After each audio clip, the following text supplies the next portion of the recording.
આજે બધા ભેગા થયા છે આપણે અનીડા ગામમાં, તાકી જે સહાય મળી છે, સરકારે પેકેજ આપ્યો છે, એમાં આપણને ટકાવારી પ્રમાણે રૂપિયા નથી આપતા, એટલા માટે ભેગા થયા છે. અને જો 2 દિવસની અંદર આપણને જાણકારી મળવાની છે કે આ લોકો રૂપિયા આપવાના કે નથી આપવાના, આ લોકો કે છે, એના બાદ આપણે એકતાથી બીજી વખતે આપણે ભેગા થવાનું છે. તો તમામ લોકો આ વિડીયોને શેર કરજો અને આ સંખ્યા કરતા વધારે સંખ્યામાં ભેગા થજો, એવી હું આશા રાખું છું. મારા આદિવાસી સમાજ એકતા બતાવશે અને આપણી જીત થશે. આપણે ભીખ નથી માંગતા, એટલા માટે એકતા રાખો.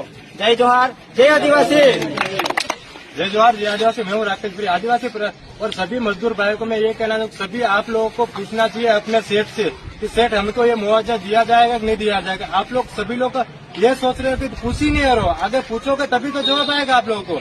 आपको पूछना जरूरी है, एक बार आप पूछो फिर हमसे कांटेक्ट करो। सभी जगह मीटिंग हमने बहुत खेली है, अब टाइम आ गया एक्शन लेने का। आप सेठ लोगों से पूछ लो और क्या होता है, क्या जवाब आता है, सभी गांव सेठ से पूछो, फिर सरपंच से जाकर पूछो, सब जगह पूछ के फिर हमसे कांटेक्ट करो। यूँ फिर निर्णय नहीं आता तो फिर हम लोग धरना प्रदर्शन इस तरह से करेंगे आगे।